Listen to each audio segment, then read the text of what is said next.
Namo Namaha Bhavtam Sarvesham Hadam Swagatam. Welcome back to my channel Sanskrit Sopanam. I hope you are doing great. I am also good. And continuing in a series learning Sanskrit through Gita, today we are picking up the fifth shloka from the second chapter of Bhagavad Gita. And at the very first shloka of this Bhagavad Gita Shloka, you are going to see some change in the structure of this verse. And that change is due to the change in the poetic meter or the chanda that is used for this particular verse. So far all the shlokas that we have seen in Bhagavad Gita, they were all composed in Anushtubha Chandaha, this Anushtubha poetic meter. And the major part of Bhagavad Gita is composed in this Anushtubha Chanda only. But few verses in Bhagavad Gita are composed in a different meter, including the one that we'll decode today. That is in a Upajati Chandaha.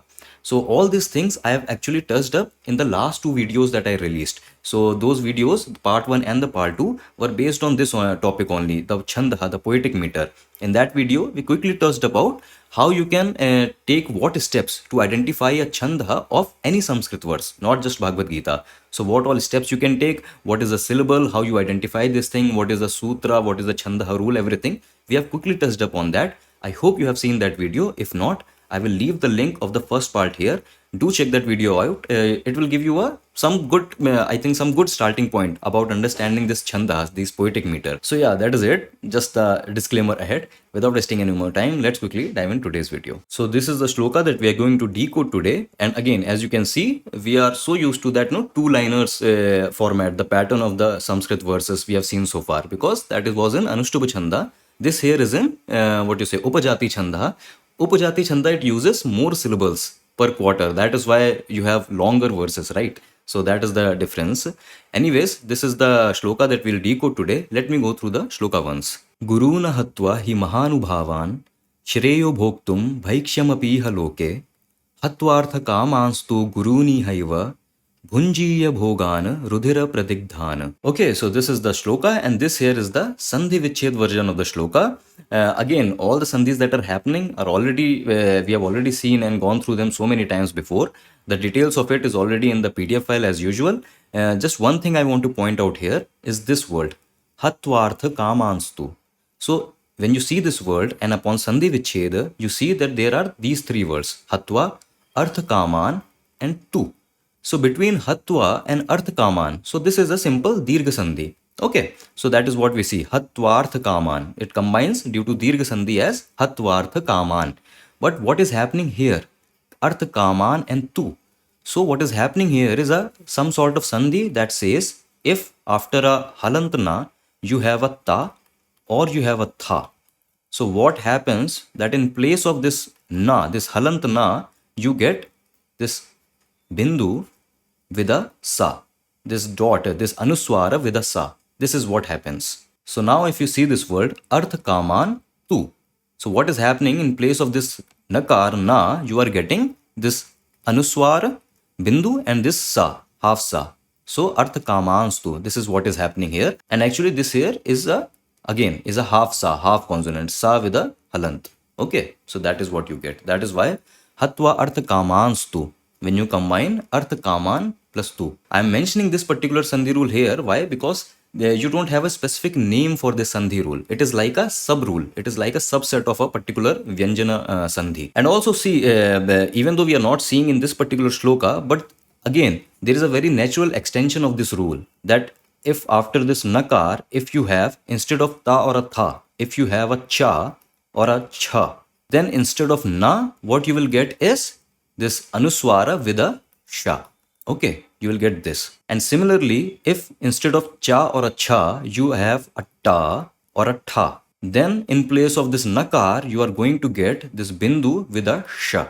So we have seen this kind of similarity before also, like in Sakara Sandhi, we have seen this thing. So just this, that here you had kaman and then you have a ta, tu.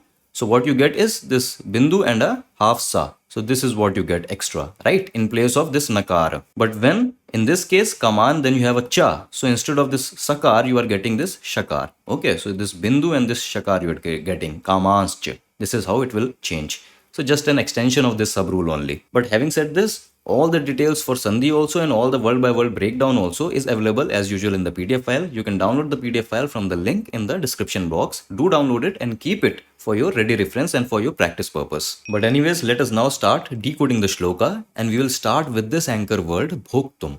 Okay. So this is coming from here. Shreya bhoktum bhaikshyam. So in this line, bhoktum means to relish. Okay, to relish. And we also write this particular form bhoktum as for relishing. That this particular form here has obviously a dhatu, right? And that dhatu is bhuj dhatu. Bhuj dhatu means to relish and also to consume, to relish or to consume in that sense, right? Bhuj dhatu. And what is happening here? You can already guess that this particular dhatu is getting modified using this suffix, tumun suffix. We have already seen this suffix so many times before, and the meaning becomes for relishing. This is how we have generally seen that balakaha pathitum vidyalayam gacchati, that the boy pathitum, for studying, vidyalayam gacchati, goes to the school, that the boy goes to the school for studying. So in that sense we have seen this being used so many times before. But when a verb root is being changed by this suffix, tumun suffix, so to relish, in this way also you can write, or in Hindi we say bhogna, or to study, padhna, khaditum, to eat, khana. So in that sense also this is this verb can translate. So bhoktum, to relish, that is the starting point. And then of course a question will pop up, come, or what, like to relish what, and the response is bhaikshyam bhoktum, bhaikshyam api bhoktum. Api is just there to give a sense of enhancement. Api is also, or in that sense even, just to give some weight to this word. No, how in a structure of a sentence, this is an indeclinable avyay. We have seen so many times before, api. The main word here is bhaikshyam, that bhaikshyam bhoktum, that to relish charity, or whatever you get from a donation in that sense. You have another word in English, alms, right? We use this word also in English, alms, charity. So whatever you get from as a donation from some other person, as a help from some other person, in that sense. A synonym for this word will be a very common word we use in Hindi also, bhiksha. We have seen this word before so many times, bhiksha. So instead of bhaiksha, you could have used bhiksha also here, bhiksham bhoktum. Of course this one is in second case. Why second case? Because again, to relish what? So this particular word is the object of this verb, that to relish this charity. So in that sense, this is in second case singular form. And now I am asking a question, kimasti, that to relish even the charity, okay, what happens? And the response we get from the shloka is shreyaha. So this particular word form is coming from the pratipadika Shreyas. We have seen this Pratipadika also before. Actually, most of the words we are going to see now, these are just repetitions. We have covered like more than 50 shlokas already. So lot of words we have already seen so many times before, right? So Shreyas, this word also we have seen so many times before. It is a Sakaranta word.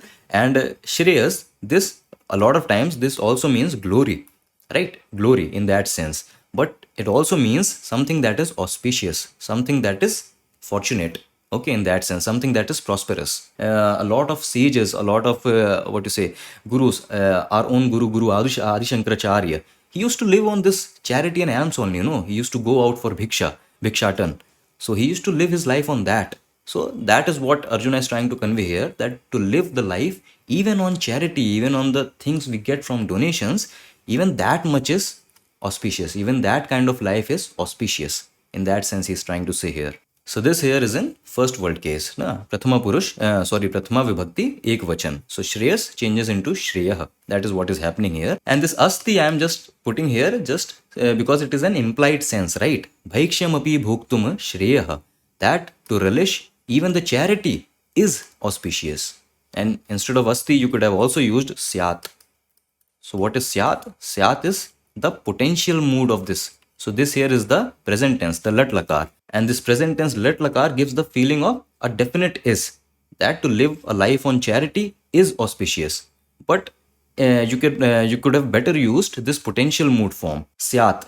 That to live a life on charity would be auspicious. So just a way of conveying the thought, just a way of completing the sentence. So instead of using this implied verb asti, I could have also used this implied verb syat. So I hope this is clear so far. Let us move forward. And there is this one extra detail he is giving, Arjuna is giving, kutra, that is where. So he is saying iha loke.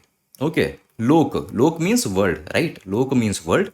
If I want to say in the world, so of course the seventh case form that is there, loke. Okay, balak balake, sagar sagare, in the sagar, in the ocean. So in that sense, in the word loke, iha, this particular avyaya indeclinable is used in this sense only here. Okay, iha. Even if you used just this standalone iha, so this will mean here in this world. You can use just the standalone iha also. Iha loke. Simply here in this world, in that sense. So that is what he's saying, that if someone is relishing or if someone is living a life just on the charity, just on donations, even that life here in this world is considered auspicious, is considered a auspicious living, a fortunate, a prosperous living. In that sense, he's saying. So in the last shloka, we saw that Arjuna said that those two teachers, Bhishma and Drona, they are worthy of reverence. They are worthy of being worshipped. Then how can I fight them with bows, with my bow and arrows? And now with this, you are going to see why Arjuna said before that even if someone lives life on charity, even that is auspicious. Why? Because ahatva. And ahatva, this means having not killed. Okay, ahatva, you can already see the main word here is hatva. And hatva, we have seen, I mean, so many times we have seen this word before, right? Hatva, this comes from the han dhatu. Han dhatu means to kill. And this particular dhatu is being modified using twa pratyay, twa suffix. Twa suffix in the sense of after doing the action, having done that action. Hatva means after killing. And since I'm adding this a here to negate the meaning, so ahatva means after not killing or having not killed. So that is the verb form we get. But now we must find out the object. Like after not killing, whom? So after not killing, gurun. That gurun ahatva. And by gurun, he means the teachers. And by teachers, he means what we saw in the last shloka, that is Guru Dronacharya and Bhishma Pitamaha. And see, you can raise a question that if he is only talking about these two teachers, Guru Drona and Bhishma, then why he is using the plural Bahuvachan form? Because this gurun, if you can see, guru, right? Guru. This is the pratipadika. And we also know that since this here is the object of this action, that having killed or having not killed whom. So this here is the object. So this here is of course in the second case, in the Dutiya Vibhakti. But why not use the Dvivachan? Why we are using the plural? Because this gurun, this is the plural form of this guru. Dutiya Vibhakti Bahuvachan. But the reason Arjuna is using the plural, the gurun, is that even though he mentioned only Guru Drona and Bhishma because they were the most noble, they were the most prestigious, but by this collective term he means all the teachers, because he alone is not fighting the war, right? Everyone is fighting the war with each other. So lot of people will have their own gurus. Maybe they are fighting against their own teachers. And even Arjuna, even though Guru Dronacharya is his only teacher, Bhishma Pitama is his grandfather, but all those figures, all those reverential figures who have acted as a guardian for him, Arjuna, and they are more than these two. He just mentioned the names of these two because they are the most prestigious and the central character of Mahabharata.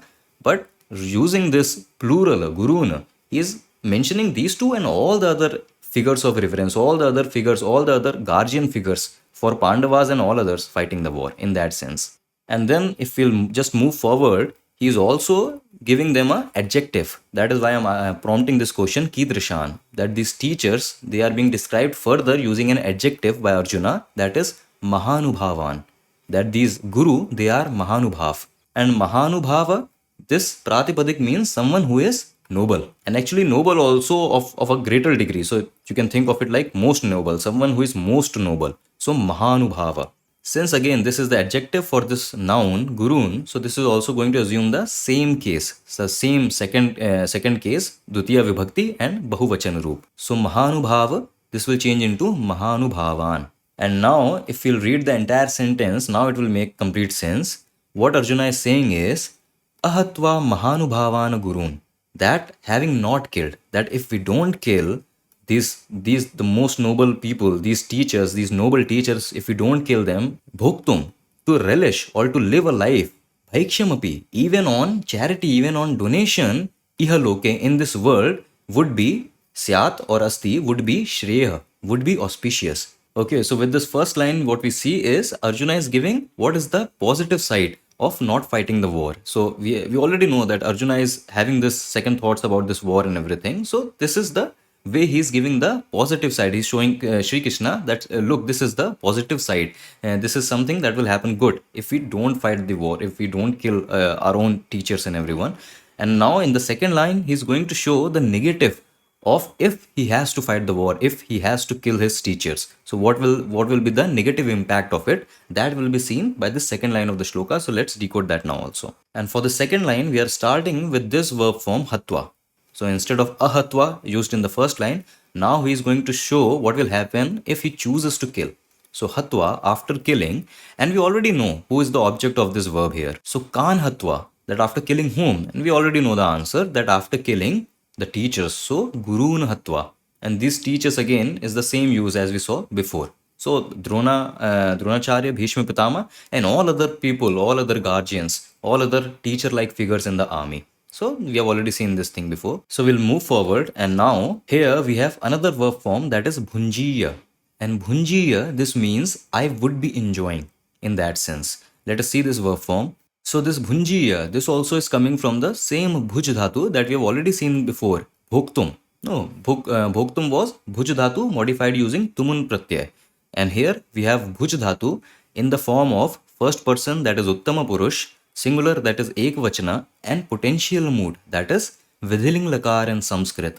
Why we use potential mood? To show that there is a high potentiality of that situation happening in the future. That is why we use this keyword would be, should be, in that sense we use. Okay, Arjuna talking about himself, that is why first person, that is uttama purush. So bhunjiya, I would be enjoying. And now again, obviously we'll ask about the object, that enjoying what. So kan bhunjiya, enjoying what? What is the object? And he uses this term bhogan, that gurun hatva bhogan bhunjiya, that after killing the teachers, after killing those noble teachers, I would be enjoying bhunjiya, I would be enjoying bhogan. Bhogan in the general, in the common sense of I would be relishing in the pleasures, in that sense. This bhogan coming from the pratipadika bhoga, and bhoga again in the general sense of pleasures. Again, since this is an object, so this of course is in the second case, and he's talking about multitude of pleasures. So plural, bahuvachan. Dutiya vibhakti bahuvachan, bhoga changes into bhogan. That is what we see in the shloka. And now he is going to describe the nature of these pleasures. That is why I'm asking this question, Kidrishan, that how, what like these pleasures, what is the nature? And immediately Arjuna says that these bhogan, these pleasures, they are rudhir pradigdhan. They are rudhir pradigdhan. That means these pleasures are blood stained. Okay. That is what this word means. Let us see this word. So this word of course is a compound word, is a samasa. And the two individual words present in it are rudhira and pradigdha. So rudhira, this means blood. Okay, this means blood. In Sanskrit you have another very common word, that is rakta. So instead of rudhira pradigdhan, he could have also said rakta pradigdhan. But again, that is a call of the composer. What synonym, what word he is trying to use here. But the meaning is same, blood, rakta, rudhira. And this word pradigdha, so this is a verb based adjective, because this here is coming from the dhatu diha dhatu. So diha dhatu, and diha dhatu means to grow, or is also used in the sense to collect. Okay, this is a very interesting dhatu, because very common word for body in Sanskrit is deha. So deha, this word is a very common word for body, for this sharira, for body in Sanskrit.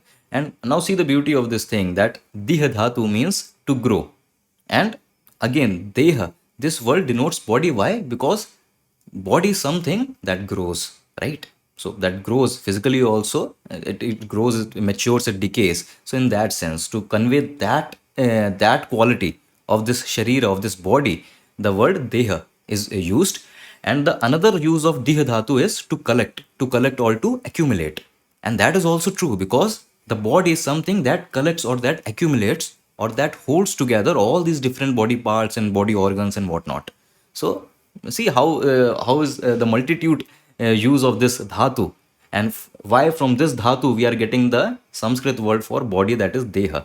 So just I'm digressing. This has nothing to do with our shloka. I'm just telling you the use of this dhatu, this word diha. Okay, but why this is being used in our shloka pradigdha? This here is being modified using ta suffix, ta pratyay. And when we modify diha dhatu using ta suffix, due to some sandhi changes, sandhi rules, the word formed is, the pratipadik is digdha. And digdha, this means something that has accumulated, that has collected. No, diha, to accumulate, to collect. So digdha, something that has accumulated, something that has collected in that sense. Pra, the use of pra here is just another prefix to enhance the meaning contextually. So pradigdha, something that is accumulated, so something that is collected. Accumulated what? So accumulated rudhira, accumulated blood. So accumulated blood, in general sense, we can already see rudhira pradigdha. This will define something that is blood stained. So that is how you are getting this compound, this samasa. Again, the pratipadik is rudhira pradigdha. But of course, since this is an this is an adjective of this noun bhogan, that Arjuna is describing these pleasures as blood stained. So that is why this is assuming the same form, the Dutiya Vibhakti Bahuvachana as its principal noun. So Rudhir Pradigdha changes into Rudhir Pradigdhan. That is what we see. He is using another adjective for this bhogan only, and that is Artha Kaman. And this Artha Kaman is, of course, coming from these two words, that is Artha and then that is Kam. Okay, Artha. This is used in the sense of material wealth. Okay, material prosperity. So wealth or anything that is material prosperity, artha. And kama, this is generally used for desires, right? Desires. So desires, you can relate it with the sense of sense pleasures. All those sense pleasures. Using both of them and using them as an adjective to these pleasures, again, he's just describing these pleasures. If all the pleasures that I receive after killing them, all the pleasures that are related to material prosperity, that is wealth, or that are related to all kinds of sense pleasures, all kinds of desires fulfillment. So all kinds of pleasures, but all those pleasures will be Rudir Pradigdhan. All those pleasures will be blood stained. That is what he's saying here. Let us move on. There is just one extra detail here, and that detail we have already seen before also. Kutra where? So he's just repeating this again, that iha, that here in this word. And now let us, along with the Anvay, see the translation also. And see, in the original shloka, you have these two words, that is he, and here Hatvartha Kamans tu. So you have this tu. So again, he and tu, both these words are indeclinable, avyay. And they are just being used here to give an impact, to give a proper structure to a sentence. Because we already know that in the previous shloka, he said that those two figures are worthy of worship. And since it is like a continuation of dialogue, so think of it like starting with this he. This translates as because. In Hindi, kyunki. This he, a lot of times we have seen it translated as indeed also, right? So you can use indeed, this meaning also in the structure of your sentence, but this also conveys the meaning of he or because, kyunki, that I don't want to fight them. How can I fight them? Because ahatva gurun, that having not killed the noble teachers, mahanubhavan gurun, the noble teachers, that bhoktum api bhaiksham, that to relish even the alms and the charity, that is to live life only on charity, ihaloke, here in this world, would be considered shreya, would be considered auspicious. He's showing the positive of not fighting the war, and then he says tu, and tu generally translates as parantu or but, because now he's trying to show the contrary situation, that but, that is on the contrary, gurun hatva, after killing those noble teachers, bhunjiya, I would be enjoying. That is why, see, the use of potential mood. Bhunjiya eva, I would only be enjoying what? Bhogan, that is pleasures. And what kind of pleasures? So both, arth kaman, arth and kam, that the pleasures that are related to the wealth, the material prosperity and the sensory pleasures. So he's saying that, but on the contrary, after killing those noble teachers, bhunjiya, I would only be enjoying all the material prosperity and sense pleasures, but those pleasures will be rudhir pradigdhan. Those pleasures would be blood stained because they would be incurred by committing a sin. That is what he's trying to say here. So this is the complete translation of the shloka. Pretty straightforward, pretty self-explanatory, and it perfectly matches with the current mental state of Arjuna. So he's giving all these reasons, all these excuses to Shri Krishna. That see, if I don't fight, this auspicious thing will happen. But if I fight, so only blood-stained pleasures will accrue to us. That is what he is saying. So that is a complete translation of the shloka. I hope all the words and everything was clear. Since this particular words had a lot of verb forms, right? Ahatva, hatva, bhunjiya.